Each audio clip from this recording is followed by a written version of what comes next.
Welcome to the DrumChats podcast, where we're talking anything and everything to do with drums. Today's topic, snare drums.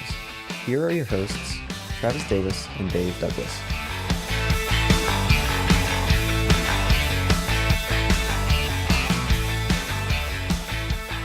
Hey everybody, this is Travis. You're listening to the DrumChats podcast, and today we are continuing our series on snare drums, but we're specifically looking at some of the replaceable parts and different variables that change the sound of the shell, like vents and wraps and stuff like that. So if you listen to the first episode of this series, we were talking about snare sizes and just kind of breaking into our series on snare drums and looking at different materials and plies and things like that. So today we're going to be continuing this series. But before we get to that, I'm sitting across the couple states from Dave. How are you, man? I'm good.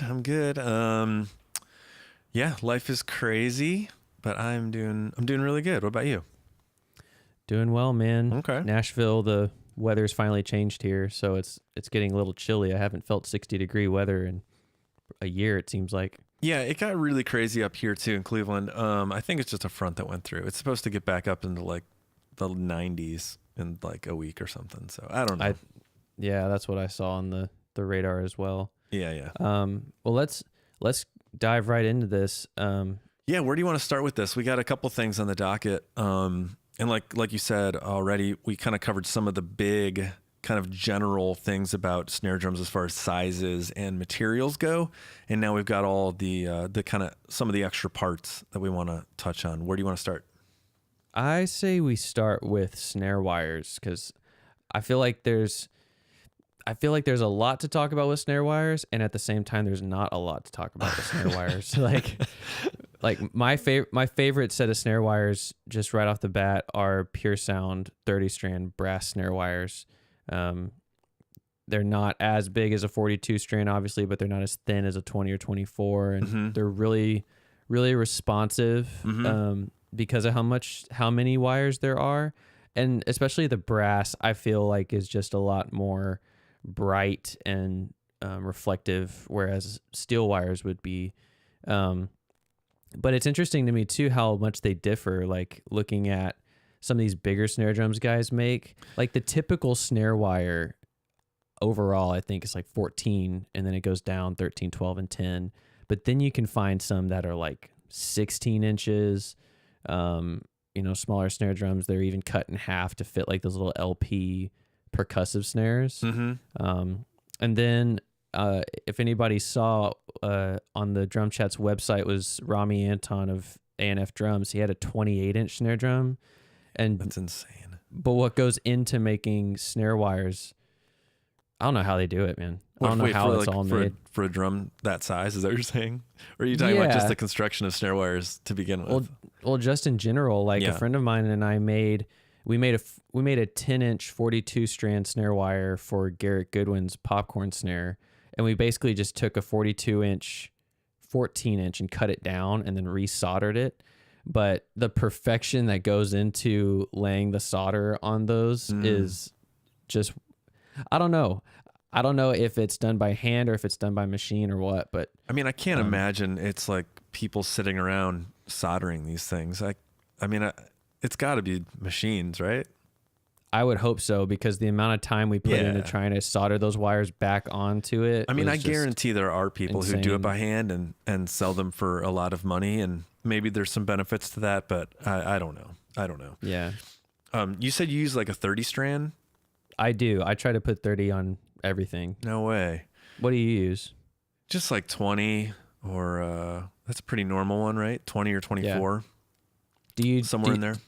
Do you do you ever replace the snare wires on snare drums you have, or do you just kind of go with it? I do replace them, but honestly, I've never put a ton of thought into my snare wires, and I think I probably should put a little bit more into it because with the different types of materials available and even the different number of snare wires, that can actually alter your sound quite a bit. But I typically I typically just use whatever's on there until they break, you know? Because I do tend to break a lot of snare wires, which to me seems kind of odd. I don't know if that's a normal thing.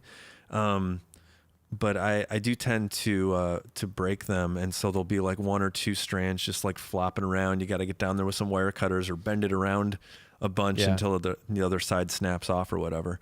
I actually have one snare right now that only has like, I don't even know, it probably only has like 9 or 10 strands left. Oh, geez. It doesn't sound a lot like a snare right now.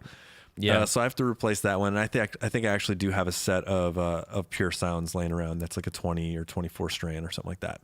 When I do replace them, I do tend to get Pure Sound. Gotcha. But I haven't played around with different materials.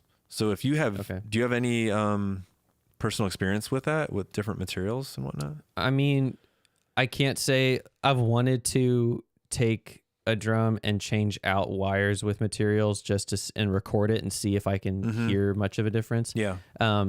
I typically just go with brass because brass I feel is a lot more responsive and a little bit more sensitive Than steel? At least than steel. I think so. I mean, I could just be telling myself that, but I actually heard a drummer the other day tell me that he uses snare wires that are dipped in some kind of wax.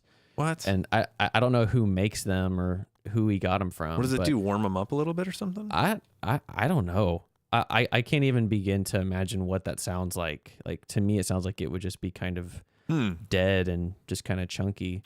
Yeah, I wonder if that starts to lean a little bit more towards like a classic, like old school sound, like traditional snare wires were made of like animal gut, like cat gut or something, and which I really don't even have a concept of what that is, but it's like literally animal parts, right?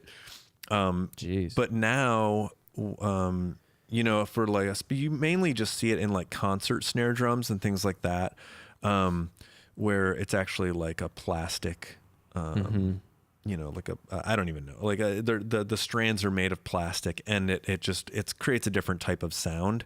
So I wonder if coating the metal coils of snare wire in something might dull it a little bit to give it a similar, like somewhere in between a metal and a plastic type of sound, you know. I can't imagine what else it would do. I don't know.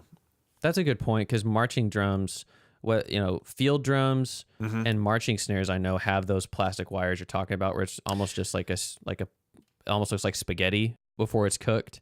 That's really exactly what it looks like. Yeah. Yeah. And it's just enough. And those guys even a lot of those guys will tape those wires to their head just to give it a really quick decay, just enough buzz, rather than having a sizzle. Plus their heads are, cranked really, really tight. But right.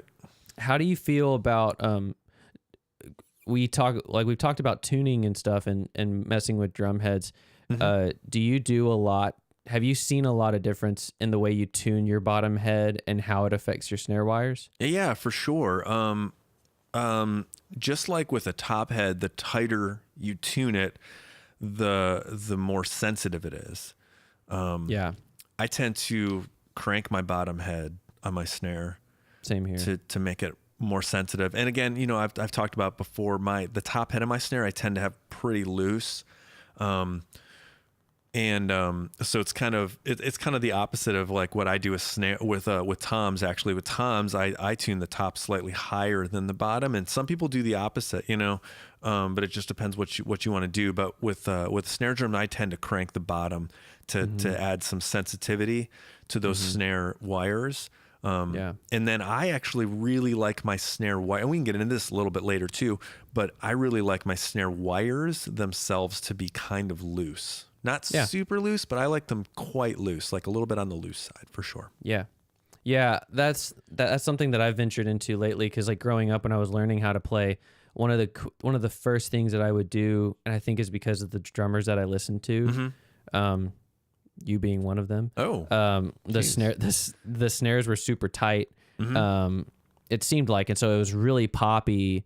Kind of going with when we're talking about shell construction, like when people would get like 50 ply snares and it sounds like a popcorn and it's a 14. Right. Those typically, even metal snares, like metal music snares are really tight and almost metallic. They're so poppy. Yeah, and I used to have my snares, my snare wires tightened much more than I do now. But I also used to crank my top head too, and tune my snare drum relatively high. So I've really changed quite a bit over the years. And on the later Reliant K stuff, you can start to hear that, and there's like a bigger, fatter, lower snare drum sound, and a lot of the snare wire tension can kind of be eliminated in the recording because of gating and things like that.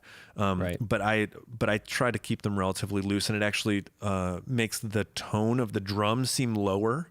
If you have them cranked too tight, it can really choke the drum a lot. But it actually really, to my ear, it kind of raises the pitch of the drum too, which I'm not sure if that makes a lot of sense, but my perception is that it's a higher pitch if it's choked that way. I think that makes sense because especially whenever because I do the same thing. I crank my bottom head right out of the package, and whereas I used to just tighten the snare wires as much as I could, I like to be able to take my finger and just barely touch the top head, and if you can hear your snare wires rattled just by the smallest amount of touch, I'm like, okay, that's good. But I think the reason why, I could be wrong, but I think the reason why it tends to raise the pitch is because the snare wires, again, aren't squeezing that head. Yeah. They're not becoming at that rate, they become a dampening system. And so they kill a lot of the tone. Whereas when they're it's like loose, a really bad dampening system though, because it's made of metal things that vibrate. But it's like, it's just like, you're totally right. It just chokes the drum if you tighten them too much. You want them to kind of sing, they're supposed to have some sustain to them. Yeah, well, I think what raises the pitch is because if you're cranking your bottom head, now your bottom head is at a higher note. Yeah. Even if you raise the wires up, it's it's pretty high, and so when those wires are loose and they're bouncing, it's still giving the integrity of that note and giving you a snare, your snare response, and then you can change the overall tone of your drum or the actual note from the top head and go up or down and still have the same snare response. Yeah, I definitely agree that the tonality, like the pitch of the drum that you're really hearing, when I tune a drum the way I like to have it tuned, all of the note, the tone of the drum, what that pitch is coming from that top head. The bottom head is really just the device that transfers energy to the snare wires to give you that snare sound, so it doesn't just sound like a tom. Yeah. But yeah, the trick really is you get that sensitivity by cranking that bottom head. And the more you crank it, the more sensitive it is to actually transfer that energy into the snare wires. And then the snare wire is what gives you that snare sound, the bright metallic sound, of course, that we all know as a snare drum. And like you said, you use extra snare wires, and that does add more top end, more snare drum sound to the drum. And I would actually like to play around with one or two of my drums and add a lot more snare wires to it.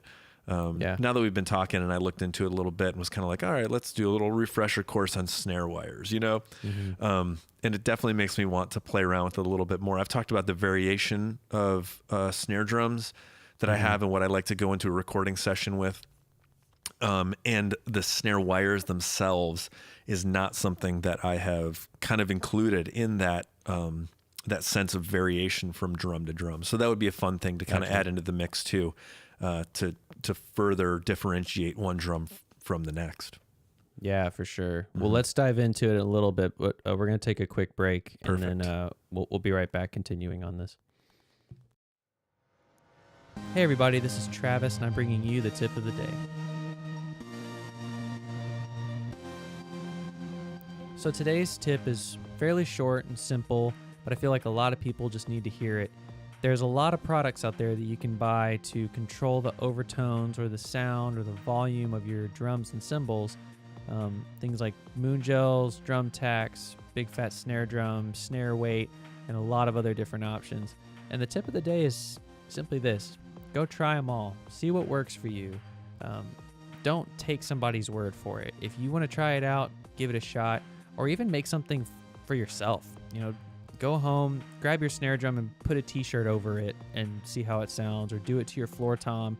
If you're having trouble with volume control at your house, try putting t-shirts on your cymbals. At the end of it all, just be innovative, try something new, don't be afraid to explore and just see what happens. If you're playing at a show, stick your wallet on your snare and see how it changes it. If you're recording and want some extra sizzle to your ride, link some paper clips together and hang them from the wing nut. Just see what happens. See what's out there. Now let's get back to the show. Hey, welcome back to the show. This is Dave here with Travis, and we're talking about snare drums part 2. Talked a little bit about snare wires. Do you have anything else that you wanted to hit about snare wires? I know I think we covered all the big stuff, and I'm sure we can get into some smaller details about it. But I don't know if we need to get too far into that at this point. We can probably circle around at some point and come back with some materials and snare wires and things like that. But I would love to start talking about hoops, actually. Snare drum hoops. Let's do it. Yes, love it. So there's really 2 main styles, I guess 3, that I think of when I think of hoops for any drum, but in particular snare drum.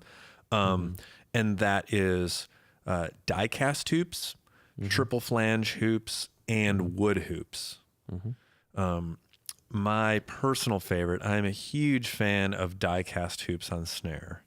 But they all do offer a little bit of difference in both the way a drum feels and also the sound of the drum. What's your thought on that? Do you have any variations or what is your normal kind of a hoop that you have on your drums? Yeah, I've never owned a snare drum that has wood hoops. I've heard a lot of good things about, I think it was Yamaha that came out with wood hoops that you can replace with. Okay. You can just and I've seen people put them on their batter side. Most of my snare drums, mainly just because they came with them, are triple flange. Yeah, sure. And I have one snare that it's stripped apart and is in my friend's shop, and we were gonna mess around and make a new one, but that had die cast. And I didn't really know the difference in die cast and triple flange for a long time until I realized that die cast, ideally I would love to have die cast on all my snares because of what it does to the overtones. Yeah. It leaves a little less room for overtone, and I'm not crazy on overtones. And I'm not either. I always, it seems like both of us and a lot of people playing more like modern or rock music tend to want to control the overtones a little bit. And die-cast hoops do tend to do that. And I think a lot of that is just because of the mass of the hoop. It's a heavier hoop. Yeah. And I think more of it may actually contact the head itself as well. So it kind of acts as a slight dampening. Okay. And it's not a lot. I think the majority of it though is the mass of the hoop itself. And it is heavier. It's if you pick up a die-cast hoop and a triple flange, it's noticeably heavier. Yeah. So just having that against the head is going to limit some of the vibration or the sustain, kind of the continued vibration of the head. But some people, for the same exact reason, will really like the triple flange hoops. And I have a mix between my snare drums, what's on them.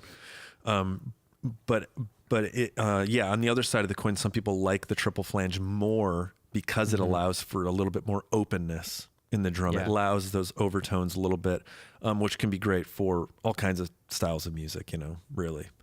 And everything here that we're talking about is it's all a game of playing one characteristic of the drum against another characteristic. So, so if you have some dampening happening some other way, maybe it's not even something you'd want. Maybe if you had the option, you'd put the triple flanges on to kind of balance out what you're looking for in the drum, But I'm a big fan of the die cast for sure. Yeah. I was actually having a conversation with a guy yesterday, and he mentioned, I've never seen them.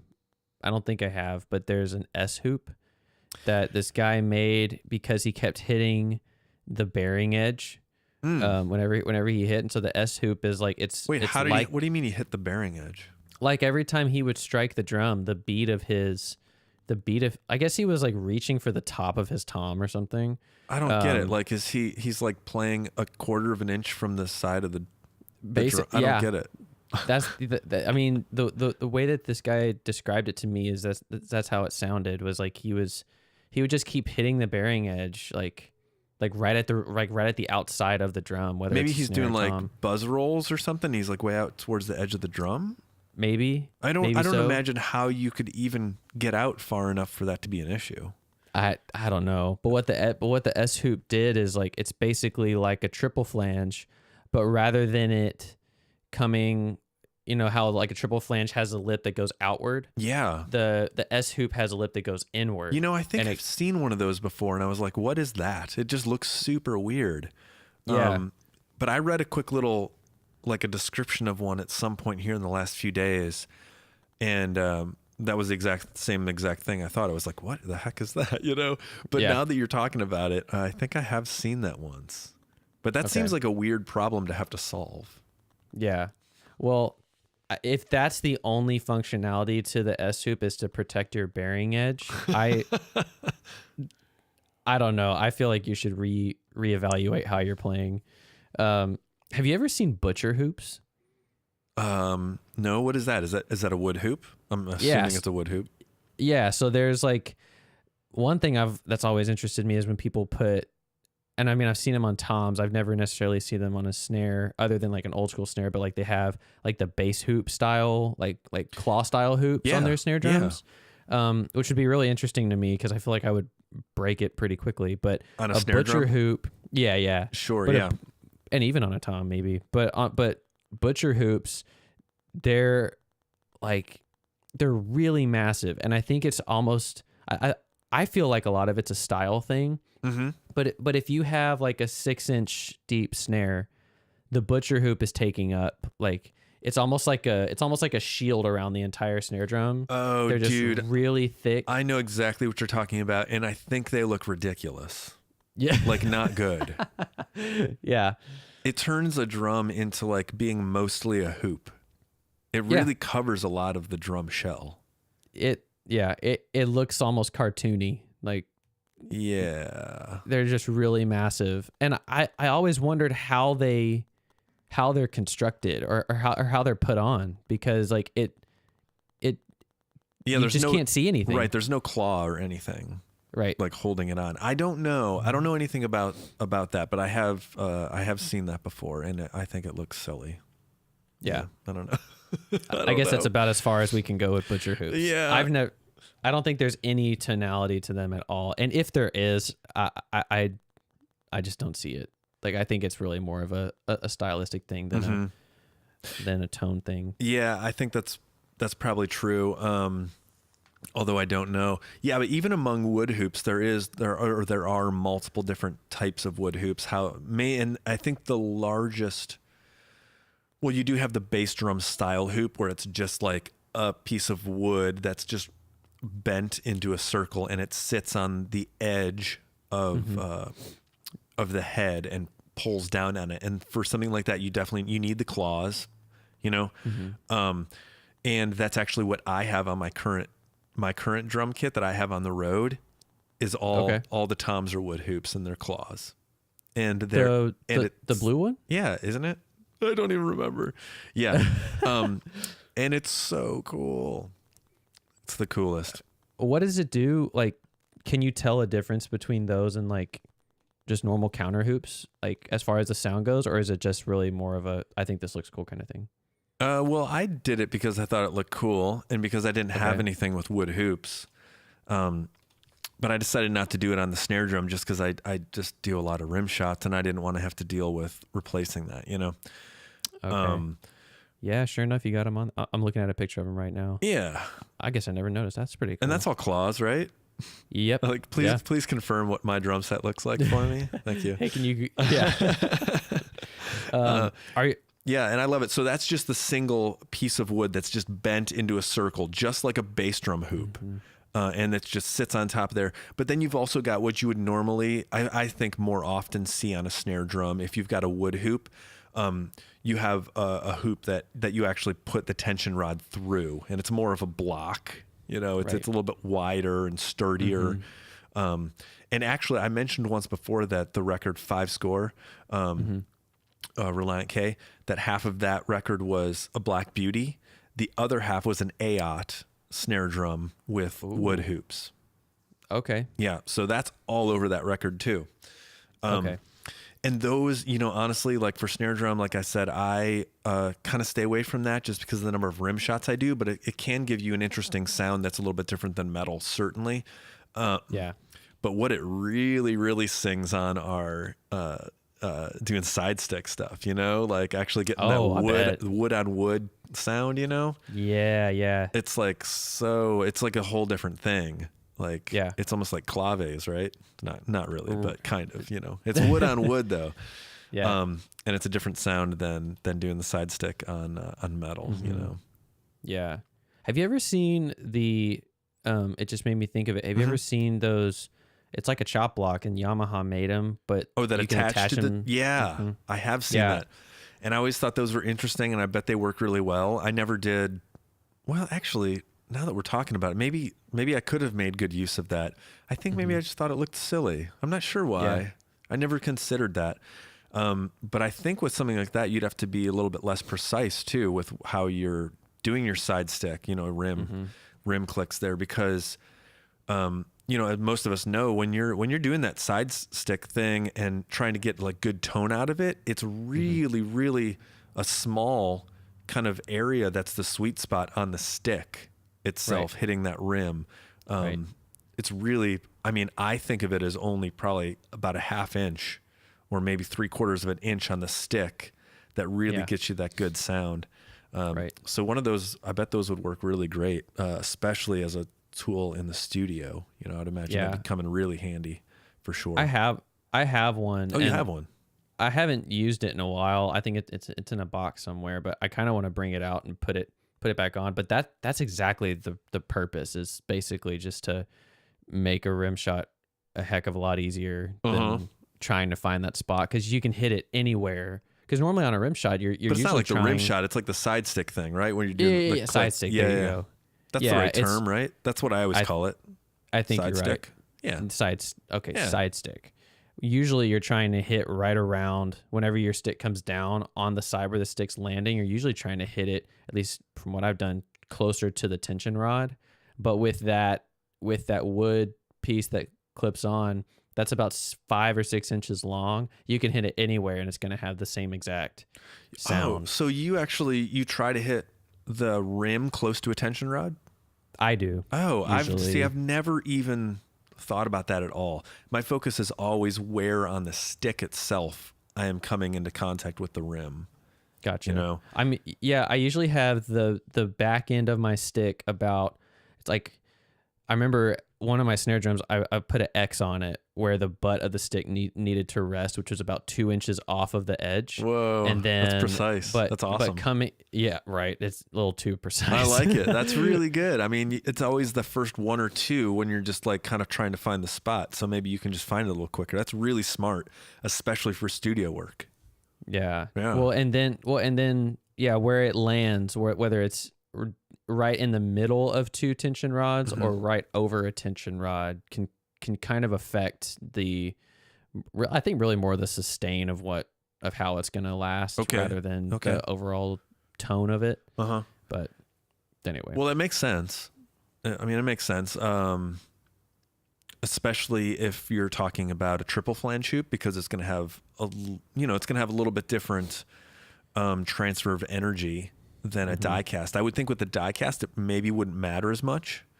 But I don't know. I guess that's another experiment you can do. You're all about doing the experiment, record it and see what it sounds like. So add another one to your list.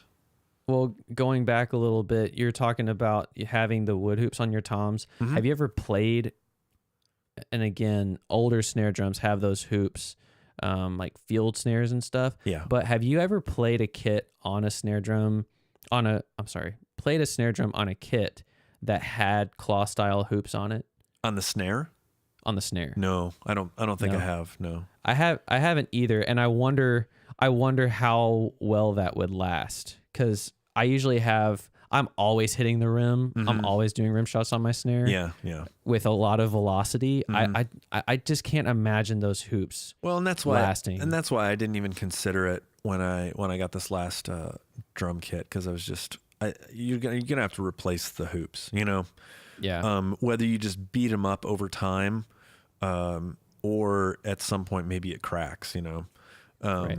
But I didn't want to deal with that at all, because I just do rim shots too often. So, but I think it could be a cool option to have, you know, certainly as another drum that's around, you know, and the wood does it does actually like shorten the sustain a little bit. Okay. And it can focus the sound a little bit, you know. It just, I don't know. It's very difficult to describe some of these things. And a lot can go into the sound based on like the thickness of the wood. And so with wood hoops, there's a lot of variation, probably even more so than with metal hoops. A triple flange and a die cast hoop are kind of like, you know what you're going to get. They're pretty much all going to look the same, regardless of who's making it. I would imagine they're pretty darn similar. I think the die cast, there might be some differences as far as how high off of the drum head the die cast hoop is, because they actually are a little bit taller than a triple flange hoop. So for someone like myself or yourself who does a lot of rim shots, it can actually feel quite a bit different. With the triple flange, you know, that the top edge of the rim is pretty darn close to the height of the drum itself. So it can feel real different if you just switch it real quick with another drum that has the die cast hoop, because it does tend to stay up a little bit higher, and you might accidentally just hit a couple rims instead of rim shots, you know, which is always very embarrassing as a drummer. You know, makes you sound very amateur when you're just clicking rims, right? Yeah, exactly. Well, let's take another break, and then we'll come back and we're gonna get into throw offs. Cool. Hey guys, it's Dave, and it's time for another story. So this one is a little bit meandering, but I've just been thinking about this recently because there is a new Top Gun movie that is being filmed right now. Now, I don't have any idea if that's going to be good or not. I have a bad feeling about it, but I'm still hopeful. Anyone who knows me well knows that I really, really like airplanes a lot. So Top Gun is like, you know, it's like one of the ultimate airplane movies. So I really love Top Gun. And that is actually why I was so excited when Reliant K decided that we would do a Top Gun medley during our show. And some of you guys may have been at shows where we did that.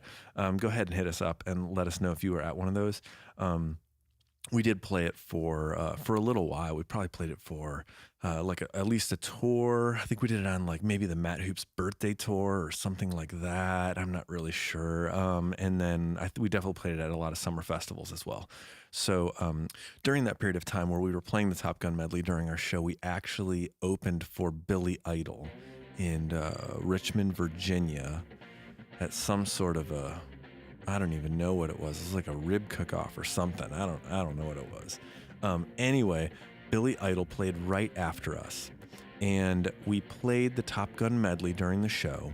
And I don't know that many people know this, but Steve Stevens is Billy Idol's guitar player, and he is also the guitarist who played the Top Gun anthem, like in the movie, right? The one we all know and love. You know, that one.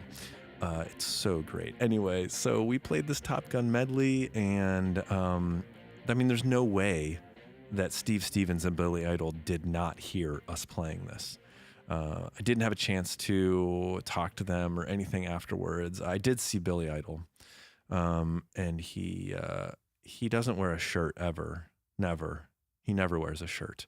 He's just wearing a vest. He's got his spiky bleached hair.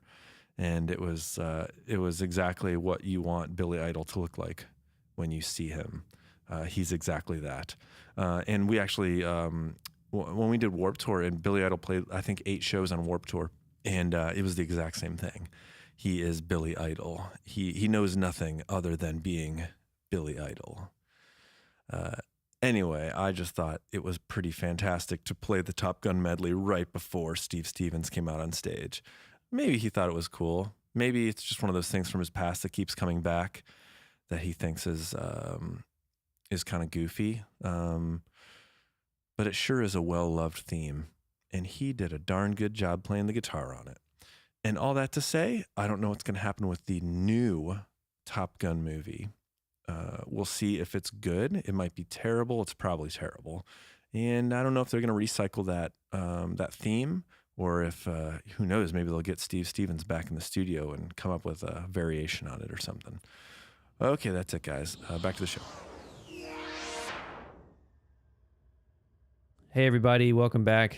And we are getting into a not commonly discussed topic, I think, which are throw-offs. I typically, my main snare is an acrylic snare, and it has a trick throw-off, which I think a lot of people wind up swapping their snare wires out for, or their throw-offs out for.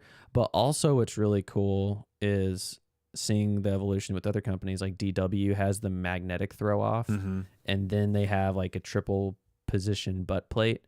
And then you can get, like, there's so many different kinds of throw-offs, like whether it's, you know, you just kind of flip you flip the lever off and then flip it back on, or like a trick throw-off where it's rotating. Do you have any preference, Dave? What throw-offs do you use? I don't know if I have a preference per se, but most of my drums do have trick throw-offs on them. Now, I think there's only one or two of them that I have that actually have the little like detent kind of area where the tensioner wants to sit. So you can kind of have a set tension where it's kind of trying to get back to all the time. But yeah, most of them I do have are the tricks. And I actually had just looked at that Drum Factory Direct site, looking at the DW mag throw-offs, because I need to replace the throw-off on my DW snare. It's not the mag throw-off, but it's like the same. I think it's like the same shape, but it's like an older design doesn't have the magnet in it. But the one that I have is just like falling to pieces. It's like missing screws and stuff all over the place. It's so super jimmy rigged. What are you doing to that poor thing? I don't know, man. I mean, it's an old drum. You know, it's been used and used and used for like so many shows and all this stuff. So yeah, I really want to replace it with the DW mag. And get that triple position butt plate, because I think that's really, really cool to be able to have three different snare wire tensions kind of like available to you at all times without actually changing the tensioner. It's just flip the little lever and you've got a little looser or whatever. I think that's incredible. So I'm definitely going to grab one of those. And it looks like they're only, I mean, for the throw off and for the triple position butt plate, it's only like it's like less than $45. So something like that. Yeah, I mean, mine's just completely falling to pieces. It needs to be replaced, and I was afraid it'd be a little bit more money than that. So that's not terrible, you know. Yeah, it's like I don't have a DW snare yet, but I've played on some, and one of my friends he's got a Gretsch kit, and he swapped out the butt plate on his Gretsch snare with the triple position. Okay. But he didn't get the throw off. Okay. So even having that option's pretty cool, where if you did want to, you know, just swap out your butt plate to a triple position, I think it's genius. Like, it's really cool amazing. Idea. And I think they're the only company I'm aware of that does that. Are other people coming out with that? I don't know about the butt plate. I saw a snare drum 2 days ago where the throw off itself, you know, where like the mag throw off has a lever, you just flip it back and you flip it back on. Yeah. But normally if you're looking at the throw off, there's usually a lever that kind of goes clockwise and counterclockwise. Sure. I saw a snare drum and that had different positions. Oh, right. Which I'd never seen that before. But I think the butt plate, I think DW. Right. Well, I think that's kind of like what I was talking about with that trick that has the extra detent in it. It's more of that type of a situation where it has like two positions. Without touching the tensioner, you can kind of have it all the way on, and then you can have like a looser position as well. Okay. So it's a little bit like the triple position butt plate. It's the same idea, but it's on the throw off itself. Yeah. Okay. Yeah. So, so I guess that option is out there. But yeah, I haven't seen another company that makes like a butt plate that actually has some adjustments on it there. It's usually just like, this is the other place you attach the wires, you know? Yeah. So, oh, and actually, speaking of that, of course, between your wires and the butt plate on one end and the throw off on the other end, we didn't really say the throw off it does exactly what it sounds like. It throws off the snares. It releases them from the bottom head, so it turns it into a tom, essentially. Yeah. But I actually did read that, you know how you can have the Mylar straps that attach your snare wires to either end, or a lot of people also use like some sort of a cable or a string, like a waxy string or whatever. Like there's a couple different materials with that. I actually read a little thing that says the Mylar strap enhances the sensitivity of the snare drum at the edges, but tends to stretch when the drum is played hard, which gives the snare a longer decay. So while it seems like it's just a way to attach the snares, and largely that is true, you just pick a way to attach them. Apparently there is some slight variations that you can actually come up with by changing what material you're using to attach the snare wires to the butt plate and to the throw off, which is a crazy thing. I never thought of that before. Yeah. Wow. I know it sounds insane. Have you had issues with that, with those Mylar straps breaking before? No, never. You've never had that? I know, because I've seen the Mylar that typically comes with, I guess it's considered Mylar, where it's like a fabric that comes with the like Pure Sound wires have them a lot. Oh, don't those come with the fabric-y like string? Maybe they're too Pure well. Sound? They do. Some do. Oh, okay. Some. I don't know why they divide. I don't know why some do and some don't. I like the ones with the actual strap. Yeah. Yeah. I do have a set right now. I actually put them on my Acrolite, and that has a string, but because a 70s Ludwig wasn't made for straps, it was made for strings. Yeah. So it doesn't even have, both plates to hold the strap. But right. I've never had a problem with the straps breaking nor the strings breaking. I've had the straps break, but there are definitely people will make the straps out of different materials. So some are certainly more durable than others. So I've had the straps break more often than the string, but I think the string is a little bit more difficult to use. The snares can a little bit more easily kind of be cockeyed in there, and it can make it, they can move on their own, but it's easy enough without detaching the string to kind of straighten them out usually. With the strap, if you attach it crooked, it's just crooked, Yeah. You got to reattach it. So I'm just now realizing I was using Mylar incorrectly. Mylar is like the plastic straps, right? That's what okay. So the ones that I use, and I guess why I haven't had any problem with breaking, is because the ones I use are like fabric. They're fabric straps, and then they have like a little safety pin at the end of them that holds the snare wire onto it rather than looping through it. Like the strap will go through that little slot on the snare wire, and then you put this pin through it. So it makes it easy for tuning your head, where you just pull that pin out and rip it off without having to take the straps out. The Mylar, I haven't used any of those in a while. I've still never had any break, but I know the strings. I was watching a guy talk about tuning his snare drum, and he doesn't. If he buys a snare drum and it has strings on it, he immediately cuts them off. And he said that the reason why he does that is because the Mylar or the fabric, any of the straps, cover more surface area on the head and on the bearing edge, whereas the string, over time, when it's going back and forth, it's so concentrated that it was actually digging grooves into his snare bed. Yeah. Oh, into the snare bed.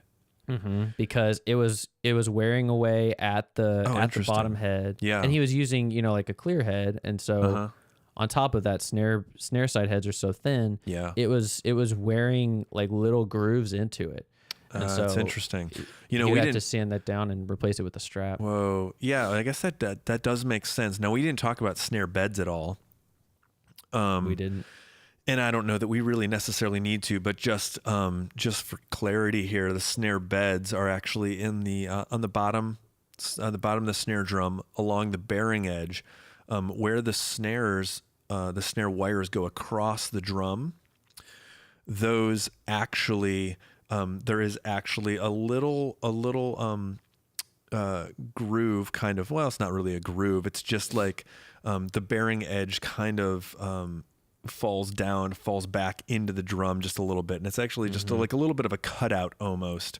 It's very smooth and very gentle and pretty subtle as well, but there is a slight dentation kind of in the bearing edge that those snare wires just kind of like lay across in, and that's to try to create more contact with the drum. If it was perfectly smooth all the way around, the snares, even with them tight, the snare wires might tend to be off of the head just a little bit. So it's just to encourage contact. Yeah, and I wonder if snare beds are like the other parts of a snare drum where there's a lot of diversity in different parts, what different lugs can do, what different tuning styles can do, what different snare wires can do. I wonder if it's the same thing for snare beds, and I don't really personally know a whole lot about snare beds. One of the things I do wonder is if there's a different type of snare bed or different cut of snare bed for a different type of shell. If different shells call for different types of snare beds. But I still feel like there's a lot of different things on snares as a whole that we haven't talked about. And unfortunately, we're out of time for today. Well, we have a couple more things that we want to tackle in snare drums, but I think that's why we've got a part 3. And maybe we can come back next time and take a little bit of a look at vents. We want to talk about venting on snare drums. We want to talk a little bit about wraps and stains and some hardware things, as well as maybe getting into even getting into the cut of different bearing edges a little bit, which kind of translates to all drums, not just snares. But it can make a big difference in your snare sound as well. So, and then I think we're going to try and also kind of jump into some examples of what are kind of iconic snare drums. And then we can talk about like what that style of drum is, like, oh, this is this material and this type of, this number of snare wires on this kind of a drum or whatever. We can kind of try and dive into a little bit of specifics on some popular drums. So I think we should go ahead and sign off and come back next time with all the rest. Yeah, definitely. And like Dave said, on this next episode, continuing our series on snare drums, we will be talking about some of the famous iconic snare drums. I know I have my favorites. Dave has his favorites. And if you have your favorites, please go ahead and let us know. Give us a shout out. If you go to DrumChats.com, you can shoot us a message on our contact page there, or you can email us directly at either Travis@DrumChats.com or Dave@DrumChats.com. And if you have any questions or even comments on things that we haven't touched on during this series, if there's something we haven't said that you want to hear or you want to talk about, please let us know, because we want to talk about those things just as much as you do. And again, you can reach out to us at our website or emailing us directly. You can also get in touch with us through Instagram, Facebook, Twitter, and all those other social media outlets. And with that being said, you are listening to the Drum Chats podcast. This is part 2 of our series on snare drums, and we'll see you guys next time.